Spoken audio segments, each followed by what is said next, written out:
Sir Naveen ബാബുവിന്റെ മരണവുമായി ബന്ധപ്പെട്ട് ഇപ്പോൾ കുടുംബം CBI അന്വേഷണം ആവശ്യപ്പെട്ടിരുന്നു. അപ്പോൾ അത് കോടതിയുടെ പരിഗണനയല്ല. പക്ഷെ സർക്കാർ ഇപ്പോൾ പറയുന്നത് CBI അന്വേഷണം വേണ്ടെന്നാണ്. സാറിന് എന്ത് തോന്നുന്നത്? കാരണം ഈ സത്യം പുറത്തു വരാൻ എന്തായാലും CBIയുടെ ഒരു അന്വേഷണം അത്യാവശ്യമാണല്ലോ. നമ്മളെ സംബന്ധിച്ചിടത്തോളം ഒരു കേസ് ഉണ്ടായാൽ, ഇതുപോലത്തെ ഒരു സംഭവം ഉണ്ടായാൽ അതിൽ സംശയം വരും. ഒരു മരണം നടന്നാൽ ഉടൻ തന്നെ ആളുകൾ സംശയിക്കും. അത് സ്വാഭാവിക മരണമാണോ, അസ്വാഭാവിക മരണമാണോ, ആത്മഹത്യയാണോ, കൊലപാതകമാണോ എന്നൊക്കെ ആളുകൾ അന്വേഷിക്കും. ഏതെങ്കിലും തരത്തിൽ അതിനൊരു അസ്വാഭാവികത കണ്ടാൽ അന്വേഷണം ആവശ്യപ്പെടുന്നത് ഏറ്റവും പ്രധാനമായിട്ട് ആവശ്യപ്പെടുന്നതാണ് കുടുംബമാണ്. അപ്പോൾ കോടതി പോലും, കോടതികളായാലും നമ്മുടെ നീതിന്യായ വ്യവസ്ഥയായാലും ഭരണഘടനയിലും എല്ലാവരും പറയുന്നത് കുടുംബം സാറ്റിസ്ഫൈഡ് ആവണം. നാട്ടുകാർക്ക് പലതും പറയാം, പല താല്പര്യങ്ങളുണ്ട്, അവർക്ക് രാഷ്ട്രീയ താല്പര്യം ഉണ്ടാവും, വ്യക്തി താല്പര്യമുണ്ട്, അതൊക്കെ ഉണ്ടാവും. പക്ഷെ കുടുംബത്തിന് ആ താല്പര്യമില്ലല്ലോ. കുടുംബത്തിന് തൻ്റെ കുടുംബത്തിലെ നാഥൻ പോയ താല്പര്യമല്ലേ ഉള്ളൂ. അപ്പോൾ വീട്ടുകാർ കുറച്ച് ദിവസം വരെ ഇത് സമാധാനമായിട്ട് പോയി, കേരള സർക്കാർ തന്നെ അന്വേഷിക്കട്ടെ എന്നൊക്കെ പറഞ്ഞു പോയി. പക്ഷെ അതിനൊരു ക്രോണോളജി ഉണ്ട്. ഒരു കേസ് ഉണ്ടാവുന്നതിന് നമ്മൾ പറയുമ്പോഴല്ല, കേസിന് കൃത്യമായൊരു നടപടിക്രമമുണ്ട്. അതെങ്ങനെയെങ്കിലും ചെയ്യുന്നതല്ല. ഒരു FIR ഉണ്ടാവും. FIR കഴിഞ്ഞാൽ സാക്ഷികളെ പിടിക്കും, മൊഴിയെടുക്കും, പിന്നെ അത് കഴിഞ്ഞ് തെളിവെടുപ്പ് നടത്തും. പിന്നെ ഇങ്ങനെ ഒരു ക്രോണോളജി ഉണ്ട്. അത് ഗ്രാഫ് മുകളിലോട്ടാണ് പോകുന്നത്. ഒരിക്കലും ഒരു കേസ് അന്വേഷണത്തിൻ്റെ ഗ്രാഫ് താഴോട്ട് പോകാറില്ല. താഴോട്ട് പോവുകയാണെങ്കിൽ വിചാരിച്ചോണം, അല്ലെങ്കിൽ ഗ്രാഫ് നിൽക്കുകയാണെങ്കിലും വിചാരിച്ചോണം ഏതോ താല്പര്യം അവിടെ കടന്നിട്ടുണ്ടെന്ന്. അപ്പോൾ ഈ കേസിലേക്ക് വരാം, പർട്ടിക്കുലർ കേസിലേക്ക് വന്നു കഴിഞ്ഞാൽ തുടക്കത്തിൽ ആത്മഹത്യ എന്ന് പറഞ്ഞു. 1-2 ദിവസം കഴിയുമ്പോൾ അതിൻ്റെ ട്വിസ്റ്റാവുന്നു, കാര്യങ്ങൾ ട്വിസ്റ്റാവുന്നു. ആത്മഹത്യക്ക് ചേരുന്ന പല കോമ്പിനേഷൻസോടെ വർക്ക് ചെയ്യുന്നില്ല. പുള്ളി പിന്നെ നവീൻ ബാബു പോയ സ്ഥലം, പിന്നെ തിരിച്ചു താക്കോൽ ആരെയെന്ന് മേടിച്ചു, അല്ലെങ്കിൽ പൂട്ടിയപ്പോൾ താക്കോൽ കൊടുത്തിട്ട് പോയി. ക്വാർട്ടേഴ്സ് അല്ലേ, താമസിച്ച സ്ഥലമാണല്ലോ, റെയിൽവേ സ്റ്റേഷനിലേക്ക് അല്ല പൂട്ടിയിട്ടാണല്ലോ പുറത്ത് പോയത്. അപ്പോൾ ഈ റൂമിൻ്റെ താക്കോൽ പൂട്ടിയിട്ട് ഞാൻ പുറത്ത് പോയാൽ പിന്നെ എനിക്ക് തുറക്കണമെങ്കിൽ ഞാൻ തിരിച്ചു മേടിക്കണമല്ലോ. അപ്പോൾ എപ്പോൾ തിരിച്ചു മേടിച്ചു? ആ ആൾ അജ്ഞാതനാണ്, ഇതുവരെ പുറത്ത് വരാത്ത ആളാണ്. ആരാണ് താക്കോൽ മേടിച്ചതും താക്കോൽ തിരിച്ചു കൊടുത്തത്? അജ്ഞാതനാണ്. അതുപോലെ തന്നെ റെയിൽവേ സ്റ്റേഷനിൽ പോയെന്ന് പറഞ്ഞു, ക്ഷേത്രത്തിൽ പോയെന്ന് പറയുന്നു, പിന്നെ തിരിച്ചു വന്നത് അങ്ങനെ ഇങ്ങനെ കുറേ കൺഫ്യൂഷൻസ് ഉണ്ട്. CCTVകളുണ്ട്. പിന്നെ ADM ആണ് അദ്ദേഹം. ഒരു സാധാരണ ഒരു SLC എന്ന് പഠിച്ച, അല്ലെങ്കിൽ അങ്ങനെ ഒരു സാധാരണ ആളല്ല, ഒരു ഉയർന്ന ഉദ്യോഗസ്ഥനാണ്. അപ്പോൾ അദ്ദേഹത്തിന് ഈ കാര്യങ്ങളും സമൂഹവും എല്ലാം നന്നായി അറിയാവുന്ന ഓഫീസറാണ്. സഞ്ചരിച്ചത് ആരെങ്കിലും കണ്ടിട്ടുണ്ടോ? പിന്നെ കണ്ടിട്ടുണ്ടോ, ആളുകൾ കണ്ടിട്ടുണ്ടോ, പുറത്തിറങ്ങിയത് കണ്ടിട്ടുണ്ടോ, അകത്തേറി കണ്ടിട്ടുണ്ടോ? പിന്നെ ആരെങ്കിലും റൂം തുറന്നിട്ട് ആത്മഹത്യ ചെയ്യുമോ? ഒരു ആത്മഹത്യക്ക് ഒരു റിസ്ക് ഉണ്ട്, മരിക്കുമില്ല എന്നൊരു റിസ്ക് ഉണ്ട്. അപ്പം ഒരു ഭയത്തിൽ നിന്നാണ് അത് ചെയ്യുന്നത്. അങ്ങനെയാണെങ്കിൽ റൂം അടച്ചിട്ടിട്ടായിരിക്കും ചെയ്യുന്നത്. ഇങ്ങനെ ഒരുപാട് സാധാരണ ഒരു മരണവുമായി ബന്ധപ്പെട്ട് നോക്കാത്ത ഒരുപാട് സംശയങ്ങൾ ഇതിനകത്ത് ഓരോ ദിവസവും വരുന്നു. പിന്നെ കളക്ടറുടെ ഇടപെടലുകൾ, കളക്ടറുടെ കമൻറ്റുകൾ, കളക്ടറുടെ ബോഡി ലാംഗ്വേജ്, പിന്നെ വേറൊരു പ്രശാന്തിൻ്റെ സംശയം, പ്രശാന്ത് കൊടുത്ത കത്ത്, ഇങ്ങനെ കുറേ സംശയങ്ങൾ ഇതിനകത്ത് വന്നിട്ടുണ്ട്. അതുകൊണ്ടാണ് വീട്ടുകാരെന്ത് ചെയ്തത്, ഇത് CBI അന്വേഷണം വേണമെന്ന് പറയുന്നത്. ഇത് അതിനു മുമ്പ് തന്നെ നമ്മളൊക്കെ പല ചാനലുകളിലും വന്ന പലരും പറഞ്ഞു ഇത് CBI അന്വേഷിക്കുന്നതായിരിക്കും കുറച്ചുകൂടെ നല്ലത്. പക്ഷേ അത് നടന്നില്ല. പിന്നെ കോടതിയിൽ പോയി ഇരിക്കുകയാണ്. അതിനിടയിലാണ് സർക്കാരിൻ്റെ ഒരു ഇൻ്റർവെൻഷൻ വന്നത്. സർക്കാരിൻ്റെ ഇൻ്റർവെൻഷൻ വരുമ്പോൾ പ്രശ്നം എന്താണ്? സർക്കാർ പറയുന്നത് കൂട്ടിലടച്ച, പാർട്ടി സെക്രട്ടറിയിനിടയ്ക്ക് ഒരു കമൻറ്റ് പറഞ്ഞു, കൂട്ടിലടച്ച തത്തയാണ്. കൂട്ടിലടച്ചതായാലും തത്തയായാലും ആരായാലും ഇന്ന് ഇന്ത്യയിലുള്ളതിൽ ഏറ്റവും പ്രമുഖമായൊരു ഇൻവെസ്റ്റിഗേഷൻ ഏജൻസി എന്ന് പറഞ്ഞാൽ CBI ഉള്ളൂ. അതിന് പരിമിതികളുണ്ടായിരിക്കും. അവർ ഈ പൊളിറ്റിക്കൽ സ്കാമുള്ള, പിന്നെ കറപ്ഷനുള്ള ഒരുപാട് കേസുകൾ അന്വേഷിച്ചിട്ടുണ്ട്. ആ കേസുകളിലെല്ലാം എന്ത് സംഭവിച്ചിട്ടുമുണ്ട്? പ്രതികളെ പിടിക്കുന്നതുകൊണ്ട്, പിടിക്കാത്ത കേസുമുണ്ട്. വലിയ സ്വാധീനം വെച്ച് പോകുന്ന ഒരുപാട് കേസുണ്ട്. ഒരുപാട് ഡിലേ ആയ കേസുകളുണ്ട്. എന്നാൽ കൊലപാതക, ആത്മഹത്യ പോലുള്ള കാര്യങ്ങളൊക്കെ പലപ്പോഴും അവർ തെളിയിക്കാറുണ്ട്. കാരണം അത് അങ്ങനെ അത്ര ഭയങ്കര പൊളിറ്റിക്കലൊന്നുമില്ലല്ലോ. ഇതിനകത്ത് തന്നെ ഒരു പൊളിറ്റിക്സും കൂടെ കിടപ്പുണ്ട്. ഈ PP ദിവ്യ ഉള്ളതുകൊണ്ട് ഒരു പൊളിറ്റിക്സ് കൂടെ കിടപ്പുണ്ട് ഇതിനകത്ത്. എന്നാൽ പോലും അവർ കുറേ മുമ്പോട്ട് പോകാൻ സാധ്യതയുണ്ട്. അപ്പോൾ തീർച്ചയായിട്ടും ഒരു CBI അന്വേഷണമാണ് നടക്കേണ്ടത്. ഇപ്പം നമ്മളെക്കാളൊക്കെ ഡിമാൻഡ് ചെയ്യുന്ന ആരാണത്? ഫാമിലിയാണ്. ഫാമിലി കോടതി കൊടുത്തിട്ടുള്ള ചില അപ്ഡേറ്റുകളുണ്ട്. ആരുടെ വക്കീൽ, നമ്മുടെ പിന്നെ നവീൻ ബാബുവിൻ്റെ വക്കീൽ പിന്നെ ഫാമിലി മഞ്ജു എന്നല്ലേ അവരുടെ പേര്, മഞ്ജുവിൻ്റെ വക്കീൽ കൊടുത്തിരിക്കുന്ന ചില സ്റ്റേറ്റ്മെൻറ്റുകളുണ്ട്. അവർ പറയുന്നതാണ് പലതും പിടിച്ചെടുത്തിട്ടില്ല, മൊബൈൽ ഫോൺ പിടിച്ചെടുത്തില്ല. ഏറ്റവും ക്ലാസിക്കലായിട്ടുള്ള ഒരു എവിഡൻസാണ് മൊബൈൽ ഫോൺ പിടിച്ചെടുത്തിട്ടില്ല, ആളുകളുടെ മൊഴി എടുത്തിട്ടില്ല, ഇനിയും പലരെയും ചോദ്യം ചെയ്യേണ്ടതുണ്ട്, കളക്ടർ ചോദ്യം ചെയ്തിട്ടില്ല. അപ്പോൾ പല കളക്ടറുടെ ഒരു മൊഴി എടുത്തു എന്നുള്ളതല്ലാതെ ഈ മൊഴി എടുത്തതാരാ? Land revenue കമ്മീഷണറാണ്. അല്ലാതെ പോലീസിൻ്റെ അന്വേഷണത്തിൻ്റെ ഭാഗമായിട്ടുള്ള ഒരുപാട് നടപടിക്രമങ്ങൾ നടക്കുന്നില്ല. അപ്പോൾ ഇതിനകത്തൊരു ടോർപ്പിഡോ ചെയ്ത് പോകും, ഈ കേസ് ടോർപ്പിഡോ ചെയ്യാൻ സാധ്യതയുണ്ട് എന്നുള്ള ചിന്തയിൽ നിന്നാണ് അവരത് ആവശ്യപ്പെടുന്നത്. പക്ഷെ അപ്പോൾ അത് സാറ്റിസ്ഫൈ ചെയ്ത് കൊടുക്കാന്ന് പറയുന്നത് ഇന്നിപ്പോൾ കോടതിയിൽ ഇത് വരുമ്പോൾ സർക്കാർ ഓക്കെ എന്ന് പറഞ്ഞെങ്കിൽ വളരെ ഈസി ആയിട്ട് വാദം പോലും കേൾക്കാതെ കോടതി സമ്മതിച്ചേനെ. പക്ഷെ ഇനിയിപ്പോൾ വാദം കേൾക്കും, സർക്കാർ എന്തുകൊണ്ടാണ് എതിർക്കുന്നത് എന്നുള്ള വാദം കോടതി കേട്ടിട്ടേ ഒരു മറുപടി പറയത്തുള്ളൂ. എന്താണ് മറുപടി നമുക്കറിയത്തില്ല, നമുക്ക് പോസിറ്റീവായി ചിന്തിക്കാം. പക്ഷെ എന്തായാലും വളരെ സമഗ്രമായ ഒരു അന്വേഷണം അതിനകത്ത് നടക്കേണ്ടതുണ്ട്. കാരണം അത് വളരെ ദുരൂഹമാണ്. ഓരോ ദിവസം കഴിയുന്തോറും അതിനെക്കുറിച്ച് അറിയുന്ന വാർത്തകളും ചാനലുകളിൽ വരുന്നതിലും ഓൺലൈനിൽ വരുന്നതിലും ഏതിലായാലും വളരെ ദുരൂഹമാണ് വാർത്തകൾ. അപ്പോൾ ദുരൂഹമായൊരു സംഭവം നടന്നു. പിന്നെ ഒരു ADM ആണ് മരിച്ചിരിക്കുന്നത്. സാധാരണ ആളുകൾ മരിച്ചാലും അങ്ങനെ തന്നെയാണ്. പക്ഷേ ഇങ്ങനെ ഒരു ഏതാൾ മരിച്ചാലും നമുക്ക് നീതി തുല്യം തന്നെയാണ്. അപ്പം ADM ആയതുകൊണ്ട് വേറെ പ്രത്യേകതയില്ല. എന്നാലും ഞാൻ പറയുന്നത്, ഇത്തരം ഒരു സ്ഥാനത്തിരിക്കുന്ന ആളിനാണ് ഇതാണ് അവസ്ഥയെങ്കിൽ, നീതി നിഷേധിക്കപ്പെടുകയാണെങ്കിൽ, സർക്കാർ ഇപ്പോൾ കോടതിയെ ബോധ്യപ്പെടുത്താൻ പോകുന്നത് ശരിയായ അന്വേഷണമാണ് നടക്കുന്നതെന്ന് പറയുന്നത്. അത് ഞാൻ പറഞ്ഞ ഇത്രയും പണം, അത്യാവശ്യം സാമ്പത്തികം അവർക്ക് ഉണ്ടായിരിക്കും. രണ്ടുപേർക്കും ജോലിയൊക്കെ ഉണ്ടല്ലോ, ഫാമിലിക്ക് അത്യാവശ്യം സാമ്പത്തികമുണ്ട്. ADM ആണ്, മറ്റേ ഒരു തഹസിൽദാരാണ്. അപ്പോൾ കേസൊക്കെ പറയാനുള്ള ഒരു ആംബിയൻസ് ഉള്ള ഫാമിലിയാണത്. അവർക്കിതാണ് നീതി നിഷേധമെങ്കിൽ, എൻ്റെ ചിന്ത തിരിച്ചാണ്. അവർക്ക് ഇതൊക്കെയാണ് സംഭവിക്കുന്നത്. നിങ്ങളൊരു സാധാരണ മനുഷ്യന് ഇതുപോലൊരു ആക്സിഡൻറ്റോ അല്ലെങ്കിൽ ഇതുപോലത്തെ ഒരു സംഭവം ഉണ്ടായി, ഒരു സാധാരണ മനുഷ്യൻ ഇതുപോലെ കൊലപാതകം ചെയ്യപ്പെട്ടു അല്ലെങ്കിൽ മരിച്ചു, അതിൽ സംശയമുണ്ടെന്ന് പറഞ്ഞാൽ എവിടെയാണ് നീതി കിട്ടുക? അങ്ങനെ നീതി കിട്ടാതെ വരുമ്പോഴുള്ള പ്രശ്നം എന്താണെന്നറിയാവോ? പൊളിറ്റിക്കൽ പാർട്ടികളോട്, ഇപ്പം രാഷ്ട്രീയ നേതാക്കൾ മനസ്സിലാക്കേണ്ട വളരെ പ്രധാനപ്പെട്ട കാര്യമുണ്ട്. പൊളിറ്റിക്കൽ പാർട്ടികളോട് ജനങ്ങൾക്കുള്ള വിശ്വാസ്യത കുറയും. പിന്നെ അത് കഴിഞ്ഞിട്ട് ഗവൺമെൻറ്റുകളോടുള്ള വിശ്വാസ്യത കുറയും. ഇതൊക്കെ അവർ പ്രതികരിക്കുന്നത് ചിലപ്പോൾ ഇലക്ഷനിലായിരിക്കും. എന്തുകൊണ്ട് 60% ആയിപ്പോയി മഹാരാഷ്ട്രയിൽ തിരഞ്ഞെടുപ്പ്? 40% വോട്ട് ചെയ്തില്ലല്ലോ.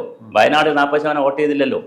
60% എന്തുകൊണ്ട് ജനങ്ങൾ അതിലേക്ക്? അപ്പം ജനങ്ങൾക്ക് ആകെപ്പാടെ പ്രതികരിക്കാൻ പറ്റുന്നത് ഇലക്ഷൻ സമയത്താണ്. അവർ പലതരത്തിലാണ് പ്രതികരിക്കുന്നത്. ചിലർ പോവില്ല. അതും ഒരു പ്രതിഷേധമെന്നാണ് ഞാൻ പറഞ്ഞു. ആന്റി ഗവൺമെന്റിനുള്ള ആന്റി, അതോടൊപ്പം തന്നെ ഇപ്പൊ നോട്ടയ്ക്ക് വളരെയധികം വോട്ട് കൂടി വരും. നോട്ടയ്ക്ക് വോട്ട് കൂടുന്നു. പിന്നെ അത് കഴിഞ്ഞിട്ട് ആളുകളുടെ പ്രതിഷേധമാണ് അവിടെ പോയി. ചുമ്മാ പർപ്പസായിട്ട് പോയി ആളുകൾ വോട്ട് ചെയ്യുന്നതല്ല, നോട്ടയ്ക്ക് വോട്ട് ചെയ്യുന്ന ആളുകളുടെ പ്രതിഷേധമാണ്. ഈ വ്യവസ്ഥിതിയോടുള്ളൊരു പ്രതിഷേധമാണ്. അതുപോലെ തന്നെ ആളുകൾ പോകുന്നില്ല. 40% ആളുകൾ പോകുന്നില്ല. അപ്പോൾ ഈ ജയിച്ച കാൻഡിഡേറ്റ് എന്ന് പറയുന്നത് ശരിക്കും ന്യൂനപക്ഷമാണ് ജയിച്ചിരിക്കുന്നത്. 60% വോട്ട് കിട്ടിയതിൽ 20, 21, 22% വോട്ട് കിട്ടുന്നവർ ജയിക്കുന്നു. ബാക്കി 70, 80% ആളുകളും എന്ത് ചെയ്തിരിക്കുന്നു? പ്രതിപക്ഷമാണ്, വോട്ട് ചെയ്തിട്ടില്ല, അല്ലെങ്കിൽ അവർ വേണ്ടാന്ന് പറഞ്ഞ ആളുകളാണ്. അപ്പോൾ വ്യവസ്ഥിതിയോട് തന്നെ നമുക്ക് എന്ത് തോന്നും? ഒരു അരക്ഷിത ബോധം തോന്നും, ഒന്നാമത്. രണ്ടാമത്, നീതിന്യായ കോടതികളും ഗവൺമെൻറ്റും ഇങ്ങനെയാണ് പെരുമാറുന്നതെങ്കിൽ എങ്ങനെയാണ് നമുക്ക് രാജ്യത്ത് സമാധാനപരമായ ഒരു ജനാധിപത്യ സംവിധാനത്തിൽ വിശ്വസിച്ച് മുന്നോട്ട് പോകാൻ കഴിയുക? അത് വളരെ പ്രധാനപ്പെട്ട ചില ചോദ്യങ്ങൾ. അത് നവീൻ ബാബുവിൻ്റെ കേസ് എന്ന് പറയുന്നത് വെറുതെ ഒരു നവീൻ ബാബുവിൻ്റെ കൊലപാതകം അല്ലെങ്കിൽ ആത്മഹത്യ അന്വേഷണം അതല്ല വിഷയം. എന്നെപ്പോലുള്ളവർ ചിന്തിക്കുന്ന അതല്ല. ഈ ഒരു കേസ് വന്നാൽ, ഇതുപോലൊരു കേസ് ഉണ്ടായാൽ, ഒരു വശത്തെ പാർട്ടിക്കാർക്ക് വേണ്ടപ്പെട്ട ഒരാൾ നിൽക്കുന്നു, ഒരു പഴയ ജില്ലാ പഞ്ചായത്ത് പ്രസിഡന്റും പഴയ ജില്ലാ കമ്മിറ്റി അംഗവും നിൽക്കുന്നു. ഇപ്പോൾ അവർ പുറത്താക്കിയല്ലോ, നിൽക്കുന്നു. ഒരു കളക്ടർ നിൽക്കുന്നു. പാർട്ടിക്ക് വേണ്ടപ്പെട്ടൊരു ജില്ലയാണ് അവിടെ നടക്കുന്നത്. അവിടെ നടക്കുന്ന ഒരു കൊലപാതകത്തെ ഏറ്റവും പരിശുദ്ധമായ രീതിയിൽ തെളിയിക്കപ്പെട്ട് ശിക്ഷിക്കപ്പെടാൻ ഏറ്റവും മുന്നിൽ നിൽക്കേണ്ടത് ആരാണ്? പാർട്ടിയാണ്. പാർട്ടി എന്ന് പറഞ്ഞ വ്യക്തികളല്ല. വ്യക്തികളെ സംരക്ഷിക്കണം, തെറ്റ് ചെയ്യുന്നവരെ സംരക്ഷിക്കേണ്ട കാര്യമില്ല. അപ്പോൾ തീർച്ചയായിട്ടും പാർട്ടി ഇതിനകത്ത് വേറെ നിലപാടെടുക്കേണ്ടതാണ്.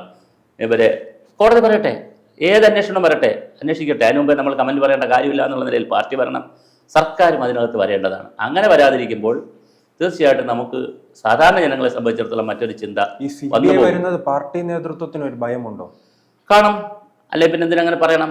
കോടതി തീരുമാനിക്കട്ടെന്നോ ഗവൺമെൻറ് തീരുമാനിക്കട്ടെന്നോ പറഞ്ഞാൽ പോരെ? എന്തിനാ വേറൊരു അന്തരീക്ഷം ഉണ്ടാക്കണം? CBI വരുന്നതുകൊണ്ട് അങ്ങനെ ഭയമുണ്ടെങ്കിൽ മനസ്സിലായി. പക്ഷേ CBI ഒരുപാട് കേസുകളിൽ ഡിലേ ഉണ്ട്. പ്രോംപ്റ്റായിട്ട് ടൈമിൽ നോക്കി തരുന്നവരൊന്നുമല്ല. അവർക്കും കേസിൻ്റെ ബാഹുല്യവും സ്വാധീനമൊക്കെയും അവരും മനുഷ്യരൊക്കെ ആണല്ലോ. അപ്പോൾ സ്വാധീനിക്കപ്പെടും. ഓഫീസർമാരല്ല, വേറെ ആരുമല്ലല്ലോ. അതിലകത്ത് അഴിമതിക്കാർ കാണും, മറ്റ് താല്പര്യമുള്ളവർ കാണും, എല്ലാം കാണും. നമ്മുടെ സിസ്റ്റമല്ലേ. അപ്പോൾ അതുകൊണ്ട്, പക്ഷേ ഇന്നത്തെ നിലയിൽ ഈ രാജ്യത്തെ ഏറ്റവും വലിയ ഓർഗനൈസേഷൻ ഏതാണ്? കുറ്റാന്വേഷണ വിഭാഗത്തിലെ ഏറ്റവും വലിയ ഓർഗനൈസേഷൻ CBI ആണ്. അവർ ഒരുപാട് കേസുകൾ തെളിയിച്ചിട്ടുണ്ട്. പണ്ട് CBI വരുന്നു എന്നൊക്കെ പറയണതിന് ആളുകൾക്ക് ഒരു ഭയമാണ്. തെളിയും, ഒരു വിശ്വാസ്യതയുണ്ട്. ഇനി ഞാൻ ഒരു കാര്യം കൂടെ പറയാം. ഇപ്പോൾ സ്റ്റേറ്റ് ഗവൺമെൻറ്റിനോടും അല്ലെങ്കിൽ ഇവിടുത്തെ പാർട്ടിയോടും നമ്മൾ പറയുമ്പോൾ സെൻട്രൽ ഗവൺമെൻറ്റിനോട് പറയാനും ഒരു കാര്യമുണ്ട് നമുക്ക്. ഈ CBI എന്ത് ചെയ്യണം? തുറന്നു വിടണം. തത്തയാണെങ്കിൽ അത് കൂട്ടിലടച്ചിരിക്കാനുള്ളതല്ല. അത് ഡൽഹിയിൽ ഇന്ദ്രപ്രസ്ഥത്തിൽ വരുന്ന ഭരണകൂടത്തിനനുസരിച്ച് കാര്യങ്ങൾ പറയാനും അവർക്ക് താല്പര്യമുള്ള കാര്യങ്ങൾ ചെയ്യാനും അല്ല CBI രാജ്യത്തിന് സ്വതന്ത്രമായ ബോഡിയായി നിൽക്കണം. തത്തയെ ഉണ്ടെങ്കിൽ ആ കൂട് തുറന്നു വിടണം. അങ്ങനെ തുറന്നു വിട്ടിട്ട് തത്തയെ പറക്കാൻ അനുവദിക്കണം. കാരണം എന്താണ്? നമ്മുടെ രാജ്യത്തെ നീതി നിഷേധിക്കപ്പെടാൻ പാടില്ല. ഇവിടെ അഭയ കേസും അതുപോലെ ഡൽഹിയിൽ ഉണ്ടായ കേസുകളും മധുവിൻ്റെ മരണവും നമ്മൾ എന്തെല്ലാം സംഭവങ്ങളാണ് ദിവസവും കാണുന്നത്. കുട്ടികളുടെ ബോക്സോ കേസുകൾ, എന്തൊക്കെ പ്രശ്നങ്ങളാണ് നമ്മൾ കാണുന്നത്. അതിലെല്ലാം ഒരുപാട് നിരപരാധികളും സാധാരണ ആളുകളും ഒക്കെ ചെന്നപ്പെടുന്നുണ്ട്. പെൺകുട്ടികൾ വളരെയധികം പീഡിപ്പിക്കപ്പെടുന്നുണ്ട് നമ്മുടെ രാജ്യത്ത്. പല സ്ഥലങ്ങളിലും, കേരളത്തിൽ പലയിടത്തും കുട്ടികൾ നന്നായി പോക്സോ കേസിലേക്ക് വരുന്നുണ്ട്. എത്ര വയസ്സായ ആളുകളാണ് കുഞ്ഞുങ്ങളെയൊക്കെ ശല്യം ചെയ്യുന്നത്. അപ്പോൾ ഇതെല്ലാം തെളിയിക്കപ്പെടണമെങ്കിൽ, ക്രൂരമായ എന്തെങ്കിലും നടന്നാൽ അത് തെളിയിക്കപ്പെടണമെങ്കിൽ വലിയ ഏജൻസി വേണം. അപ്പോൾ എനിക്ക് വേറെ ഒരു അഭിപ്രായമുണ്ട്, അതും കൂടെ നമുക്കൊരു ചാനലായതുകൊണ്ട് മുന്നോട്ട് പോകുക. ഇതുവരെ ആരും മുന്നോട്ട് പോകും. CBI പോലെ നമ്മൾ എന്ത് വേണം ഇവിടെ? ഒരു SBI തുടങ്ങേണ്ട സമയമായി. സ്റ്റേറ്റ് ബാങ്ക് ഓഫ് ഇന്ത്യ അല്ല, ഒരു സ്റ്റേറ്റ് SIB, ഒരു സ്റ്റേറ്റ് ഇൻവെസ്റ്റിഗേഷൻ ബ്യൂറോ. ഈ ക്രൈംബ്രാഞ്ച് പോരാ. ക്രൈംബ്രാഞ്ച് വിജിലൻസും ഒക്കെ ഇപ്പം ഒരു വേറൊരു തരത്തിലാണ് പോകുന്നത്. അത്ര പോലീസ് കാര്യക്ഷമല്ല നമുക്ക്. അപ്പോൾ അതുകൊണ്ട് നമുക്കൊരു വളരെ ഇന്റർനാഷണൽ ആയിട്ടുള്ള, ഇന്റർനാഷണൽ ഞാൻ പറഞ്ഞു, നാഷണലും പറയാം, ഇന്റർനാഷണൽ സ്റ്റാൻഡേർഡുള്ള ഏറ്റവും സത്യസന്ധരായ ഉദ്യോഗസ്ഥരാണ് കേരളത്തിലെ പോലീസ്. ഇന്റർനാഷണൽ ആയിട്ടൊക്കെ നിന്ന പോലെ വേറെ ഞാനൊരു കുഞ്ഞുദാഹരണം പറഞ്ഞാൽ നമുക്ക് സമയം അനുവദിക്കുന്നില്ലല്ലോ. ഉദാഹരണം പറയാം, എൻ്റെ നാട്ടിൽ പിന്നെ എൻ്റെ ഗ്രാമത്തിലൊരു പെൺകുട്ടി 1.5 കിലോമീറ്റർ അപ്പുറത്തുള്ള ഒരു പയ്യൻ വലിയ മുതലാളിയാണ്, അവിടുത്തെ പഴയ നേതാവിൻ്റെയൊക്കെ മകനാണ്. ഈ പെൺകുട്ടിയായിട്ട് എന്തോ താല്പര്യമാണ്. പെൺകുട്ടി ഒരു SC/ST വിഭാഗത്തിൽപ്പെട്ട കുട്ടിയാണ്. രാവിലെ നോക്കിയപ്പോൾ ഈ പയ്യൻ്റെ കിണറ്റിൽ പെൺകുട്ടി മരിച്ചു കിടക്കുന്നു. അപ്പോൾ ഞങ്ങളൊക്കെ വലിയ ചെറുപ്പക്കാരാണല്ലോ, വലിയ സമരമൊക്കെ ചെയ്ത് പ്രശ്നമൊക്കെ ആക്കിയപ്പോൾ SI ഒരു ബിജു എന്ന് മറ്റോ പേര്, ഒരു ചെറുപ്പക്കാരനാണ്, ഒരു SI ഞങ്ങളെ അകത്ത് വിളിച്ച് പറഞ്ഞു, നിങ്ങൾ ഞാനും ഒക്കെ ഏകദേശം തുല്യ പ്രായമാണ്, ചെറുപ്പക്കാരാണ്. എൻ്റെ കയ്യിൽ പേന എടുത്ത് ഞാൻ എഴുതുമ്പോൾ എൻ്റെ കൈ കെട്ടിയിരിക്കുകയാണ്. ഞാൻ FIR എഴുതുമ്പോൾ ഇരിക്കും കാര്യങ്ങൾ, എനിക്കിത് സത്യസന്ധമായിട്ട് എഴുതാൻ പറ്റത്തില്ല. കാര്യം എൻ്റെ കൈ പിടിച്ച് കെട്ടിയിരിക്കുകയാണ്, ഇപ്പം തന്നെ ആൾറെഡി കെട്ടിയിരിക്കുകയാണ്. FIR-ൽ തുടക്കമാണ്. FIR വളരെ പ്രധാനപ്പെട്ട കാര്യമല്ലേ. പിന്നെന്ത് ചെയ്തു? പിന്നെ തിരക്കിയ പണി ഈ കുഞ്ഞിൻ്റെ അച്ഛനും അമ്മയും ഇല്ല, അനാഥ കുട്ടിയാണ്. അപ്പൂപ്പൻ വന്ന് ഇവർ ചെറിയ പൈസ കൊടുത്ത് കേസ് ഒതുക്കി. ഞാൻ പറഞ്ഞത് നമ്മുടെ സംവിധാനം എന്ന് പറയുന്നത് ഒരു വശത്ത് വളരെ ഭംഗിയായി പോകേണ്ട ഒരു സംവിധാനം, മറുവശത്ത് ചില സ്വാധീനങ്ങളും രാഷ്ട്രീയവും പണവും ഇതിനെ സ്വാധീനിക്കുന്നു. ഒരു കാലഘട്ടത്തിൽ കേരള പോലീസ് വളരെ മികച്ചതായിരുന്നു. വിജിലൻസ് അന്വേഷിക്കുന്നു എന്ന് പറഞ്ഞാൽ നമുക്ക് അത് തീരുമാനമാവും. ക്രൈംബ്രാഞ്ച് വരുന്നു എന്നൊക്കെ പറഞ്ഞാൽ നമുക്കൊരു ഭയവും ഉണ്ട് ആളുകൾക്ക്, തീരുമാനമാവുമെന്ന്. പക്ഷേ ഇപ്പോൾ ക്രൈംബ്രാഞ്ചിനോടൊരു മമതയില്ല, വിജിലൻസിനോട് മമതയില്ല. CBI-യെക്കുറിച്ചും ഇങ്ങനെ കേൾക്കുന്നു, ഇങ്ങനെയാണ് കമൻറ്റ്. അപ്പോൾ CBI-യെ നമ്മൾ തുറന്നു വിട്ട് ശക്തമായ സംവിധാനം ഉണ്ടാവണം. കേരളത്തിലും അതിശക്തമായ CBI മോഡലിൽ തന്നെ ശക്തമായ ഈ പോലീസ് സംവിധാനം ആവശ്യമുണ്ട്. ഇൻവെസ്റ്റിഗേഷൻ സംവിധാനം, പോലീസ് എന്നുള്ളതല്ല, ഇൻവെസ്റ്റിഗേഷൻ സംവിധാനം ആവശ്യം. അത്യാധുനിക സാങ്കേതിക വിദ്യയൊക്കെ ഉള്ള പ്രൊഫഷണലായിട്ടുള്ള ഇൻ്റലിജൻസ് പിന്നെ കുറ്റാന്വേഷണ വിഭാഗം നമുക്ക് ആവശ്യമുണ്ട്. മൂന്നാമത്തെ കാര്യമാണ്, ഈ കേസ് കൃത്യമായി CBI-യെ കൊണ്ട് എന്ത് ചെയ്യണം, അന്വേഷിപ്പിച്ച് ശരിയും തെറ്റും തെളിയിക്കേണ്ടതുണ്ട്. അങ്ങനെ തെളിയിച്ചില്ലെങ്കിൽ പൊതുസമൂഹത്തിന് കൊടുക്കുന്ന 2 മെസ്സേജ് പറഞ്ഞ് നമുക്ക് അവസാനിപ്പിക്കാം. ഒന്ന്, തെറ്റ് ചെയ്യുന്നവർക്കൊരു മെസ്സേജ് കിട്ടും, തെറ്റ് ചെയ്താൽ നമ്മൾക്ക് രക്ഷപ്പെടാം. അത് ബാക്കി ആളുകൾക്ക് തെറ്റ് ചെയ്യാൻ പ്രേരണയാണ് സമൂഹത്തിൽ. തെറ്റ് ചെയ്താൽ രക്ഷപ്പെടാമല്ലോ. 2, നീതി നിഷേധിക്കപ്പെട്ട് നിൽക്കുന്ന സമൂഹത്തിന് ഒരു ബോധ്യം കിട്ടും.